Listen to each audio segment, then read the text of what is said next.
appris en fin de matinée le décès d'Evelyne Leclerc à l'âge de 74 ans. Je voulais absolument qu'on en parle. C'est une figure emblématique évidemment de la télévision française. On a tous en mémoire cette émission Tournée Manège dans les années 80, 90. Ça passait aux alentours de midi, je crois, à la télévision. Et c'est vrai que c'était très novateur pour l'époque, puisque c'était une sorte de speed dating finalement à la télévision en direct tous les jours. Evelyne Leclerc qui avait démarré sa carrière comme speakerine à Nice pour l'ORTF. Elle est décédée à Grasse dans les Alpes-Maritimes des suites d'une longue maladie.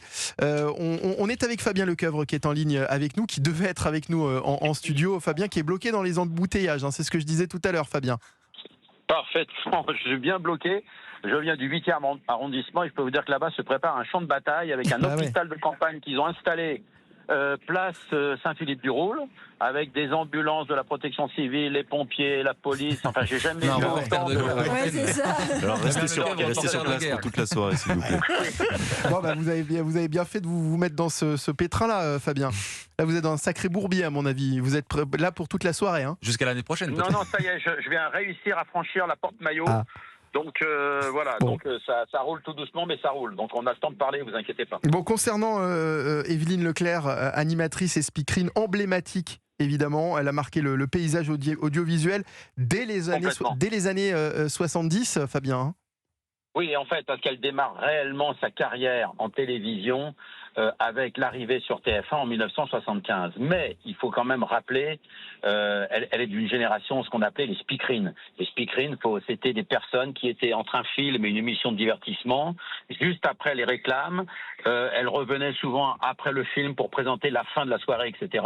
Bon, c'est un rôle qui a complètement disparu aujourd'hui à la télévision, mais elle appartient en tout cas à cette génération, car dans les années 70, évidemment, les speakerines gagnaient très bien leur vie. Elles intervenaient, elles étaient à peu près une dizaine sur les 2 chaînes, puis pour les 3 chaînes. Et Evelyne Leclerc a marqué considérablement, en tout cas, son époque, puisqu'elle a été à TF1, je crois, entre 1975 et 1993. Alors, il y avait des speakerines femmes et il y avait des speakerines hommes aussi, notamment. Absolument. Ouais. Olivier Mine, notamment. Oui, absolument. Ils étaient moins nombreux, mais il y avait quelques hommes, quelquefois, qui présentaient aussi les programmes. Les speakerines sont arrivées à partir de 1948 à la télévision. Si on doit faire un peu d'histoire, c'était Catherine Langès, c'était Marianne Le Sen, c'était des gens comme ça qui avaient la charge d'enchaîner chacun des programmes les uns après les autres. Alors c'est vrai qu'Evelyne Leclerc, moi j'ai un souvenir qu'elle m'avait raconté il y a un jour qui a changé son existence. C'est tout simplement le 11 février 1969. Elle n'a jamais oublié cette date parce que d'abord elle est née un 11 juillet. Le 11 lui a toujours porté bonheur, ce qu'elle m'avait dit. Et ce 11 juillet 1969, elle est étudiante, elle vient d'avoir son bac. Elle a 18 ans. Et elle veut faire hôtesse de l'air. Donc en attendant, pour gagner sa vie, elle fait des remplacements comme hôtesse d'accueil, notamment à l'hôtel Plaza de Nice. Et ce jour-là, il y a une confédération de fabricants qui se réunit à l'hôtel Plaza et elle est interviewée par la télévision locale. Et elle répond à 2 questions en tant qu'hôtesse d'accueil à une télévision locale qui était déjà le frémissant France 3, enfin FR3 à l'époque comme on disait, ou la 3e chaîne qui n'avait pas encore l'appellation de France Télévisions, on va dire. Et elle est apparue 45 secondes dans un reportage. Le patron de la télévision, la 3e chaîne, Monsieur Dora, la télévision locale évidemment, là où avait démarré aussi, je vous le signale, Denis Fabre, non, mais repère bien sûr. cette jeune. Mais c'était l'époque où vous passiez 40 secondes à la télé, vous étiez vu par des millions de Français. Exactement. Oui, évidemment, c'était une autre époque. Forcément, il y avait moins de chaînes. Et c'est ce qui est arrivé à Evelyne Leclerc. 45 secondes dans un reportage. Le lendemain, Monsieur Dora, le patron du France 3 local, veut rencontrer cette jeune étudiante. Elle est dans son bureau à 16h le lendemain du 11 février. Et elle est engagée le soir même pour présenter les programmes localement, on va dire, sur le France 3 Côte d'Azur. On va continuer d'en parler dans un instant, Fabien Lecoeuvre, vous restez bien avec nous. La disparition d'Evelyne Leclerc qui renvoie à une époque où les animateurs, les speakerines étaient des repères culturels très forts. On va en parler avec vous aussi au standard 01 80 20 39 21 si vous souhaitez nous parler de vos souvenirs de télévision, vos souvenirs d'Evelyne Leclerc. Vous étiez peut-être un téléspectateur téléspectateurs de Tournée Manège, vous aussi, le décès d'Evelyne Leclerc, incarnation très forte de la télévision française. Evelyne, c'est important de le rappeler. J'aimerais bien qu'on écoute un petit peu, est-ce qu'on a des extraits, parce qu'on a certainement des auditeurs très jeunes qui n'ont pas connu Evelyne Leclerc ou qui ne se souviennent pas d'Evelyne Leclerc. Est-ce qu'on a des extraits? On va l'écouter justement, Evelyne Leclerc. Le présent maintenant, c'est Tournée Manège, c'est un moment important de l'émission, que dire, un moment essentiel, la rencontre entre nos célibataires, vous savez, des garçons, des filles, des messieurs, des dames, qui ne se voient jamais avant l'émission, et qui sont seuls dans la vie bien sûr, qui ont minimum 18 ans, et à qui nous remboursons les frais de déplacement, à qui nous offrons la possibilité de passer à la télévision, de dire bonjour aux amis, et puis peut-être de rencontrer le ou la personne de leur choix, on ne sait jamais. Mais ça c'est magnifique, voilà. Là c'était un extrait de Tournée Manège, et évidemment c'est absolument génial, parce que, alors on le disait, on est à une époque où la télévision avait une aura beaucoup plus forte qu'aujourd'hui, parce que forcément moins de chaînes, parce que aujourd'hui à l'époque la télévision trônait au milieu du salon, c'était de vrais rendez-vous. Finalement il n'y avait évidemment pas internet, il n'y avait pas les replays, on consommait la télévision uniquement de façon, comme on dit, linéaire, et Tournée Manège c'est évidemment le symbole de toute une époque, et c'était un véritable concept novateur. On était dans une véritable émission de speed dating à l'aveugle finalement, puisque les gens se rencontraient au départ sans se voir, Fabien. Exactement, c'est une émission qui avait un succès phénoménal sur TF1.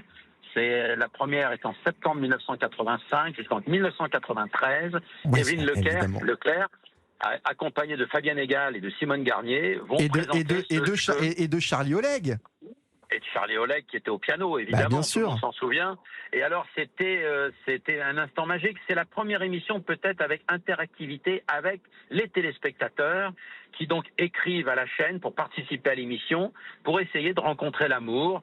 C'était avant tous les réseaux sociaux, c'était une manière aussi, ou même avant l'amour est dans le pré, et c'est quelque part un réseau de rencontres avant les grands réseaux, pour finalement s'attacher à quelqu'un. Alors il fallait deviner, il fallait mettre ses goûts, il fallait mettre tout sur la table, ce qu'on aimait, les vacances, si on aimait quel travail, le genre d'homme ou de femme, etc. Et on rapprochait les gens, et à la fin, alors il y a des couples qui se sont formés, il y a même eu des enfants avec des couples qui se sont formés dans Tournée Manège. Il y en a qui ont duré 2 jours, il y en a qui ont duré 5 ans, et il y en a qui ont duré 20 ans. Faut une vie. Philippe Bilger, quel souvenir vous gardez de moi, je me souviens bien de cette jolie femme, speakerine, présentatrice, et je me demande, mais Fabien le sait mieux que moi, il y a le genou de Claire, et puis il y avait les genoux de Noël Noblecourt. C'est un peu après cette histoire de Noël Noblecourt par rapport à Evelyne Leclerc. Ah, c'est bien avant. Bien avant. C'est à la fin des années 60, où c'est une grande et belle speakerine. Et effectivement, les gens n'étaient pas habitués. Alors, les gens ne téléphonaient pas à l'époque. Il y avait peu de téléphones encore en France. C'est fou. En 1968, les gens écrivaient aux chaînes de télé, aux directeurs de la télévision, pour se faire part de leur mécontentement. Si on voyait trop les genoux de la speakerine, c'était incorrect. Si elle avait mal formulé, si elle avait bafouillé, les gens étaient d'une intolérance et écrivaient. Oui, mais parce qu'il y avait, comme je le disais, la télévision avait une véritable aura, et que finalement c'était toutes ces personnes vivaient les Français vivaient le quotidien de ces personnes finalement. Mais on peut dire que la télévision, entre les années 60-70, a complètement éduqué les Français, à partir de là, c'est-à-dire qu'on leur donnait des goûts, on leur expliquait, on écoutait les hommes politiques, on écoutait les chanteurs, mais même un garçon comme Claude François dans les années 60, quand il arrivait avec des Claudettes, les Claudettes étaient trop déshabillées pour certains téléspectateurs. À partir de là, ils écrivaient aux chaînes de télé, et on interdisait parfois un chanteur avant 22h à la télévision, parce que les tenues de ces danseuses un peu indécentes créer la dispute, en tout cas, par courrier auprès des chaînes. Ça provoquait des réunions. Et c'est pour ça, Fabien, que je parlais de repères culturels très forts en ce qui concerne Evelyne Leclerc et en ce qui concerne les speakerines de l'époque. Évidemment. Evelyne a eu une place essentielle, en tout cas sur une vingtaine d'années auprès de la chaîne TF1. Bien sûr. Vous faisiez référence à Simone Garnier, co-animatrice de cette émission avec Evelyne Leclerc. On va l'écouter justement Interville aussi. On va l'écouter, Simone Garnier, au micro de Christophe Bordet. C'était ce matin sur Europe 1. On avait une écoute extraordinaire et je dois dire qu'on a formé quand même beaucoup de couples. Alors il y en a qui sont restés ensemble, vraiment. Vous savez, elle avait une inaltérable joie de vivre. Voilà, elle était gourmande, elle aimait la vie, elle avait un humour, mais qui n'était pas jamais méchant. On faisait un trio et qui faisait qu'on s'entendait toutes les trois avec des grosses différences d'âge, puisque moi j'avais 20 ans de plus qu'elle, de toute façon, je dois dire. Et toujours dans la joie et tout, et on avait toujours du plaisir après. Je n'ai que des bons souvenirs. Voilà, Simone Garnier, co-animatrice de Tournée Manège avec Evelyne Leclerc. C'était début des années 90, Fabien Lecoeuvre, hein, Tournée Manège, fin 80 ? Alors, 85 à 1993. Ah oui. Ça a duré pendant 8 années. Après, on a revu beaucoup Evelyne Leclerc, notamment sur Interville, puisqu'elle intervenait quelquefois l'été aussi. Après, elle a commencé une carrière au théâtre. Elle jouait dans Don Juan. Elle a fait Ma voisine est une garce, etc. Elle a fait des pièces comme ça, un peu comédie, humoristique. Elle était très drôle. Et comme le rappelait Simone Garnier, elle aimait, Evelyne Leclerc, la vie, elle aimait les hommes et elle aimait l'amour. Moi, je sais qu'on a souvent parlé de ça ensemble. Elle a toujours eu, après, de nombreux amants beaucoup plus jeunes qu'elle. Et donc, elle s'en vantait elle-même d'ailleurs. Elle en parlait aisément avec qui voulait l'entendre, en fait. Donc, c'était vraiment une belle personne qui aimait la vie. Et c'est bien triste, en tout cas aujourd'hui, qu'elle s'en est allée discrètement sur la... Il y a quelque chose qui m'interpelle aussi, qui m'interroge, Fabien Lecoeuvre. Il y a toute une palette comme ça de visages de la télévision, de speakerines. On pense évidemment à Evelyne Leclerc, on pense à Simone Garnier qu'on vient d'entendre, Daniel Gilbert également, qui ont du jour au lendemain disparu finalement du petit écran. Alors, pour deux raisons. Il y avait un discours politique en télévision. Vous savez que la politique et la télévision sont souvent mariées de près. On a des visages. Rappelez-vous, quand Daniel Gilbert est parti de la télévision, elle était remplacée par Anne Sinclair, qui, elle, était politiquement plus proche du pouvoir en place, qui venait d'être nommé en 1981 par François Mitterrand. Après, ça peut être la première raison, souvent politique. Et après, vous avez une raison, du jeunisme. Vous savez que la télévision cherche des visages de plus en plus jeunes, parce que les annonceurs, les publicités réclament des espaces et des visages jeunes, avec des programmes jeunes. Ça a toujours été depuis toujours, la télévision. Donc ces merveilleuses speakerines, à un moment donné, elles n'ont plus forcément cette jeunesse que cherchent aussi les téléspectateurs dans le plus grand nombre, en tout cas, on va dire, et pas que. Mais c'est comme ça, et c'est parfois la perte de cette forme de jeunisme qui faisait, dans ces époques-là, qu'elles disparaissaient, elles étaient remplacées par des filles souvent qui avaient 15 ou 20 années de moins. Alors ça, c'est intéressant. On a une auditrice qui est en ligne avec nous, Béatrice, qui habite dans l'Aisne, dont le frère a participé à l'émission Tournée Manège. Bonjour Béatrice. Bonjour, oui, effectivement, mon frère a participé et d'ailleurs avait gagné à l'époque. Et voilà. On gagnait quoi d'ailleurs à l'époque? La femme, tout simplement. Non, Ophélie Roch, mais c'est très progrès de Ophélie. Mais ça va pas bien. Je suis la seule femme autour de ça. Qu'est-ce qu'il avait gagné, votre frère? Alors, c'était une sortie avec donc la personne qu'il avait choisie. Oui. Il avait rencontré l'amour? Non, malheureusement. Bon. Il a gagné juste une sortie avec la personne qu'il avait rencontrée. Oui, c'est ça. Il était parti au restaurant avec, parce qu'ils n'avaient pas eu assez de points lors de la finale pour voir s'ils se connaissaient assez ou pas. Bon, et alors vous avez pu la rencontrer à l'époque, Evelyne Leclerc? Oh, que oui, parce que ce jour-là, on a participé donc à l'enregistrement. Et c'était en quelle année? Mon papa a participé. Oh, vous m'en demandez un petit peu trop, mais là, on va dire que c'était dans les années fin 80, début 90. D'accord. On n'était pas loin. Donc, mais c'était génial. Vous avez conservé une VHS de l'émission? Oui, mon frère, il l'a. Après, il faut avoir le magnétoscope pour la lire aussi, la VHS. Ça, c'est une autre histoire. Oui, mais il a réussi à la numériser. Mettre sur un disque. Comme ça, on peut le voir via une PS4 ou autre, quoi. Donc, voilà, on peut visualiser encore et toujours, fort heureusement. Et quel souvenir vous gardez alors de cette animatrice?